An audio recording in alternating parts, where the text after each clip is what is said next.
Hello, and welcome to the next installment of the Andy Warhol Diary and the old Razzle Dazzle. This is your pal Mobo here, and tonight we're taking a look at Tuesday, December 7th, 1976. Before we get started, as always, I just have a short PFA to talk about. That's a plea for assistance in uh, the identification and arrest of the person or persons responsible for my uncle Charles Pancheri's death on October 4th, 2011. He was found in his home, dead of multiple stab wounds. The detective told me that it is currently a cold case, but if new information were to come forward, they would take a look at reopening it. So I'm hoping that somebody out there saw something, no matter how insignificant you think it might be, or small, or anything at all. If you heard something on the street or you heard something from someone around this time that, doesn't sound right, can you please call the tip line at 908-654-TIPS? That's 908-654-TIPS. 8477 are the last four numbers. Or you can go to their website at www.uctip.org. That's unioncountytip.org. If you have any information that leads to the arrest and indictment for the person or persons responsible. Thank you very much. The next thing that we usually talk about is this is a digital copy of the Andy Warhol Diary. You can go to this website right here. And once you get to this homepage, you just click on this little link right here that says full text, and it'll bring up the entire diary. And today we're taking a look at Tuesday, December 7th, 1976. Today, Andy met with Bob Colacello, who I talked about before in another video. He wrote this fantastic book called Holy Terror. It's an excellent book. If you don't know that much about Warhol, this is a great starter book from an insider. It's not written by, somebody who was just doing research on Warhol. Like, this person worked beside Warhol every single day. Bob Colacello actually ran the Interview magazine section of the Warhol Enterprises. And he has some really good insight and information. It's well written. It's funny. So I highly recommend picking that up. But on this particular day, Andy met with Bob and Fran Leibowitz, who we have right here. And together they went downtown to the Biltmore Hotel for a luncheon with the Overseas Press Corps. Now, Fran Leibowitz is an American author, actor, and public speaker. And she's known for her clever quips and sardonic humor. And she worked with Andy in his Interview magazine, writing op-eds and essays for magazines. So she was writing for other magazines, but also doing work for Andy at Interview magazine. An interesting thing about Fran is that she is notoriously resistant to technology. She doesn't own a cell phone, a computer, or even a typewriter. The Overseas Press Corps is the oldest and largest association of international journalists in the USA. It has over 400 members worldwide and supports press freedom and international journalism. Now, Bob told Andy that Bob would be giving a talk, and Andy just needed to be there. He wouldn't have to speak at all. However, when it came time to ask questions, Andy found that all the questions were being directed at him, and he was very unprepared for this, and he was just providing yes or no answers. And then Andy states that he's regretted doing his shy act, and he would like to be able to talk more and give little speeches, and he wants to work on that. And I personally feel this. I'm a shy person as well. Andy was shy to the point of hiring an impersonator to actually perform his little speeches for him and to go around. We'll talk about that in a second. I just want to touch on one thing with being shy. When I was in school, we had to take a public speaking class. It was like it was one of those like elective things, but it was like you had to at least try it to take it. And I remember trying to go in there with an open mind, but I had heard through many different people that this teacher was very, very difficult to please. And his idea of teaching was giving us a subject, and then the next week we would do like our little presentation, and then we would have to stand up at front, up at the front of the class at the podium, and the entire class would critique what you just said. Like there wasn't any helpful feedback, like, oh, here's how you could go about that differently. Here's how you could have done. He wasn't teaching us anything, but we did have a large percentage of the class were drama students. So of course, like they're going up there and they're doing their presentations in different accents, and they're coming up with characters and presenting, their thing here, and it's great and it's fantastic. And I get up there and I have no idea, like I can't compete with this.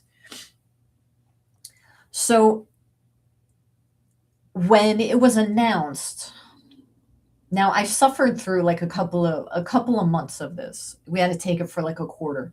So I would say after a couple of weeks of just floundering in this class, the teacher makes an announcement that our next presentation would be a stand-up comedy routine. And I am telling you, the minute that class ended, I ran down to the guidance counselor and I said, I need to get out of this class right now because I cannot do this. And it was like the Noof all over again. If you saw my video about my teacher, he was called the Noof. That was his nickname. And it was like being in his class all over again. And yes, I ran away. I did. Back then, I was not prepared to do anything like a stand-up comedy routine. So I really do feel Andy's anxieties.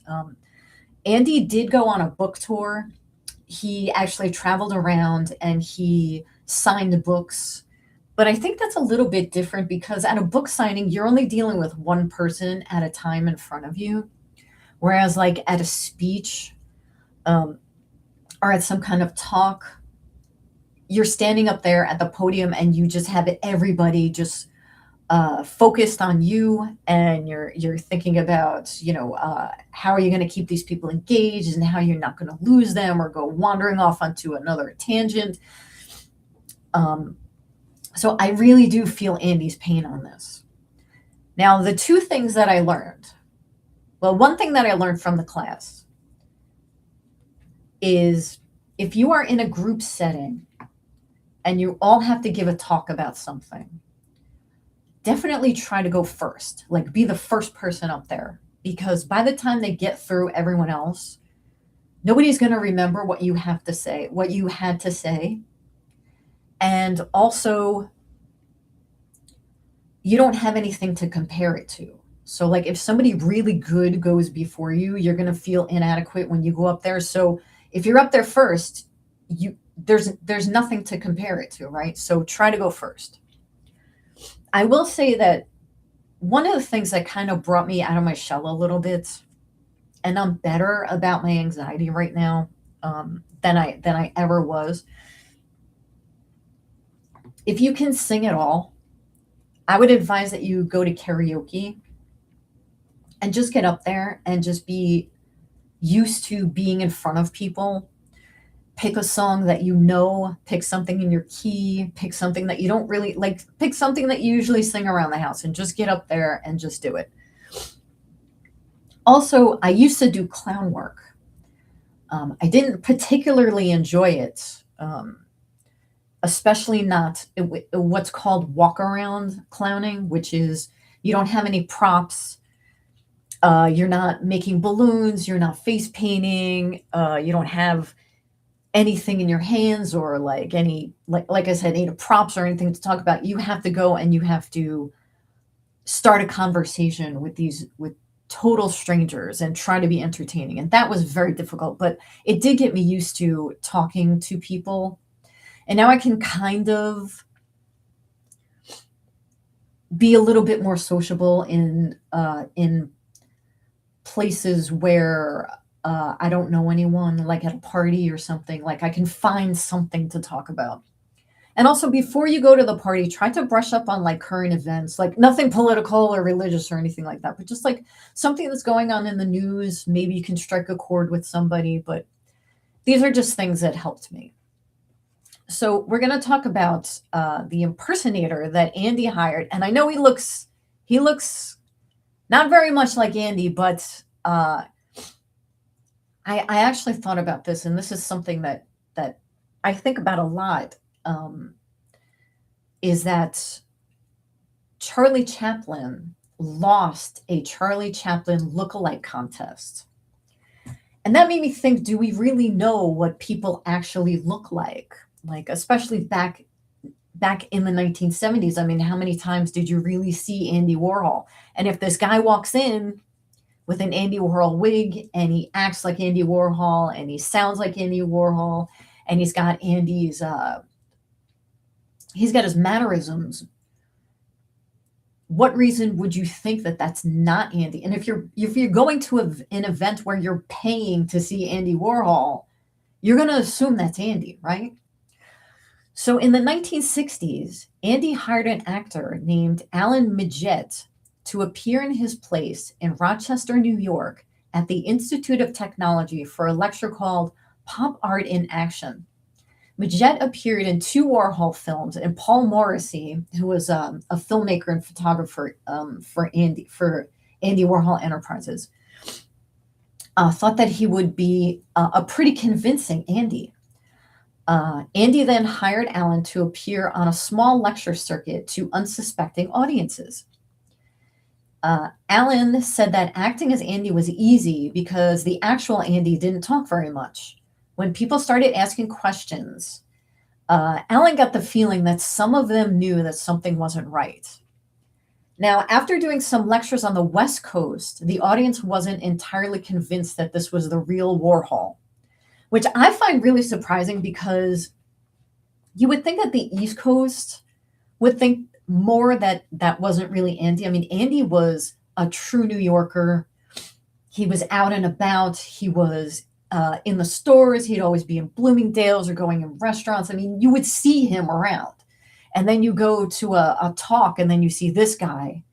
But it was funny that the West Coast were actually the ones who kind of pushed it that, maybe this isn't the real Andy. In 1968, the Daily Utah Chronicle exposed the hoax in an article. And Warhol later commented that he thinks that Alan was a better Warhol than he was. And he felt that the audiences liked Alan better than they would have liked the real Andy. Alan felt that he handled the social interactions better than Andy would have. Even today, people debate whether Alan's impression of Andy constituted a media manipulation, or was it acting, was it a prank, or was it performance art? After Alan stopped performing as Andy, his own acting career stalled. In 2021, Alan died from cardiopulmonary disease at the age of 82. My office is very cold, and I'm actually like shivering a little bit if my voice is like shaking, but I have the heater on. It's very, very cold here right now. I'm just going to take a drink of water. My throat's a little scratchy from the cold air. So back in the diary, Andy noted that Fran was only asked one question, and it was a question about why her interview column was called I Cover the Waterfront. Fran said she called it that because of something Tennessee Williams said when a talk show host asked Tennessee if he were a homosexual, and Tennessee replied that he covered the waterfront. Nobody at this dinner laughed, and they didn't get the reference. And Fran remarked that she would rather have her appendix out than go through something like that again. Now, Tennessee Williams, he's the author of On the Waterfront, Cat on a Hot Tin Roof, and A Streetcar Named Desire. Williams died in 1983 from what originally looked like an accidental death or purposeful death by inhaling the plastic cap used on a nasal spray or eye solution. The death report was then changed to reflect that Tennessee was using the cap as a way to ingest barbiturates, as Tennessee had a long-term substance abuse issue. So back in the diary, Bianca Jagger Bianca Jagger invited Andy to a premiere screening of a film called Silver Streak, starring Gene Wilder and Richard Pryor. It was a movie about a murder on an LA to Chicago train journey. It didn't get very good reviews, but it did receive an Academy Award nomination for Best Sound, and Gene Wilder was nominated for a Golden Globe for Best Actor in a Musical or Comedy. Now, Mr. Mubbo and I were talking about these old-time disaster films, and he brought up a movie called The Big Bus, which I've never heard of, and I'm interested if anybody has ever heard of this movie because this definitely sounds like something I want to see. It's about the maiden voyage of a nuclear-powered bus named Cyclops. This movie got terrible reviews, and it was another disaster-type movie that was popular at the time, along with Airplane, Super Train, Towering Inferno, Poseidon Adventure, etc. I would love to know if somebody ever saw The Big Bus. I'm gonna plan on seeing this movie. I haven't gotten around to it yet. Excuse my scratchy voice. So back in the diary, Andy was supposed to pick up Bianca at 7 p.m., which was about the time he got home from this luncheon.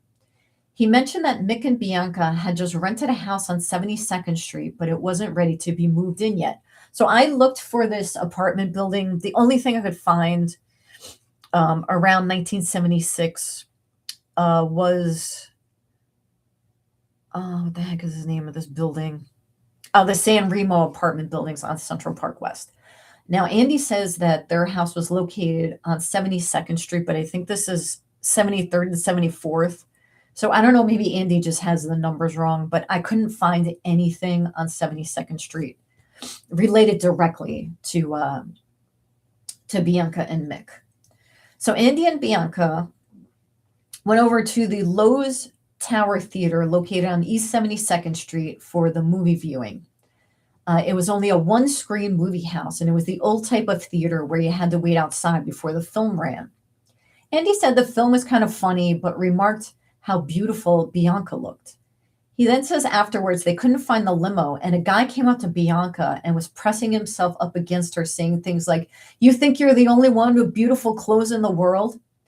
Andy said this guy was acting a little crazy, as one does in New York City. After they found the limo, they went to the fancy French restaurants from the last video, La Grenouille. And we also see some people that we spoke about in the last video. Remember these guys? Freddy and Isabel. And this picture was taken by Deanne Arbus, and we spoke about that in the last video. Freddy, of course, being a fashion photographer, and Isabel here was the daughter of poet Ogden Nash. Also with them were Mica Ertegun, who was an American interior designer and philanthropist, which just means she likes to give her money away. And she married the co-founder of Atlantic Records, Ahmet Ertegun, who's right there. Mica was also included in the 1969 redesign of Saks Fifth Avenue flagship store's fifth floor, which I could not find any pictures of what it looked like back then, but here's the building right here. So back in the diary, Andy said that he kept staring at Freddy and Isabel's daughter, Nenna, saying how beautiful she was. And Andy felt that Isabel was trying to keep them apart. Nenna's real name was Fernanda, and she wanted to become a writer, but suffered from writer's block and found the distractions of the New York City club scene meant more to her than schoolwork. So here you have some pictures of Nenna. I don't know if this was the actual dinner where Andy and her were sitting at La Grenouille.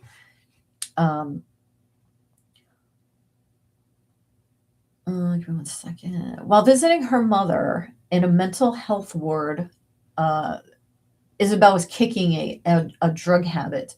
Nenna felt that perhaps she inherited some of her mother's depression. Nenna would have to stay off drugs for a few weeks in order to obtain a proper diagnosis, but she wasn't able to manage without the drugs. Now, these are two really good articles right here if you want to go read. This is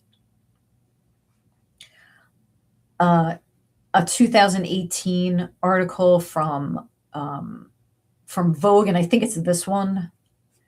And then this one is an interview that was done with Nenna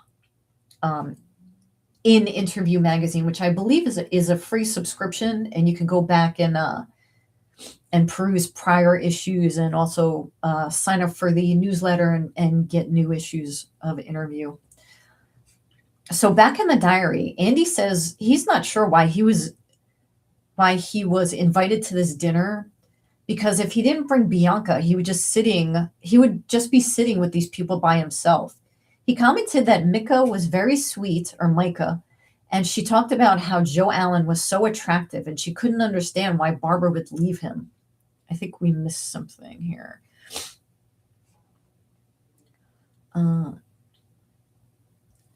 So Joe Allen, if you remember, he was the one who purchased a 25% stake in Andy's Interview Magazine in order to give his wife something to do, quote unquote. And he married Barbara Allen. Now, Andy said that Nenna didn't say anything during dinner, but then all of a sudden she blurted out that she used to go to Union Square and stare at the factory building, which would at the time would be this building right here, the Decker building. Andy then said Nenna should come by and do interviews for Interview Magazine. And Nenna began working at the factory when she was 16 years old under Bob Colacello. When Andy made this offer to Nenna, she said, "Good, I need the money." And Andy thought that was a great line, considering that her family was well off, since her grandfather, Ferdinand Eberstadt, left a whole stock brokerage company to his son, Freddy. Now, Ferdinand also purchased an estate on Long Island called Target Rock Farm. He donated this land to the federal government, and today it's known as Target Rock National Wildlife Refuge, and it's open to the public. And now we're wrapping it up. Back in the diary, Andy said his good nights and his thank yous, and he hopes he remembers to send flowers. And that's it for the diary entry. It was actually a pretty long entry, but I think what's saving us some time is that we're tending to now run into the same people over and over again in Andy's circle. So there's no need to keep doing these introductions. And I think that's going to save us some time. So even though this was a longer diary entry, it didn't take quite so much time because there wasn't that many people I needed to introduce here. So we're going to go with Today in History. So Today in History, Gone with the Wind made its TV debut, and it ran over 2 consecutive nights. Fiddle-dee-dee. It was Margaret Mitchell's only book, and she won the National Book Award for Fiction in 1936 and the Pulitzer in 1937. Unfortunately, Margaret was killed in 1949 at the age of 48 when she was struck by a speeding motorist. The person, an off-duty taxi driver, was charged with drunk driving, speeding, and driving on the wrong side of the road. He was convicted and sentenced to 18 months, but he served only 11 months. And I found this book here. It's written by the daughter of the person who ran over Margaret Mitchell. If you want to, the link is right there if you have an interest in reading this article, and you can even read the book. So that's going to be it for this one. Thanks for watching, and we'll see you in the next one. We'll be doing Friday, December 10th, 1976. Thanks for watching. MUBBO.